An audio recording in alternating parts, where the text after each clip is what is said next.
Hello from Contentrain development team. In this video, I'll show you how to invite users to contribute to your project.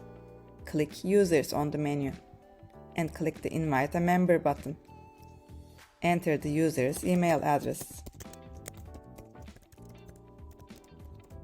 and select the user role. When you click the Invite User button, the user will immediately be invited. On the Users tab here, you'll view the list of the users you invited and check their invitation status. From the button here on the right, you can cancel the invitation, edit the user's role, or remove the user from the project if you like. And on the Roles and Permissions tab here, you can view the default system roles we have defined for you. If your plan allows, you can click the Create New Role button here to define custom permissions and create custom roles for your project.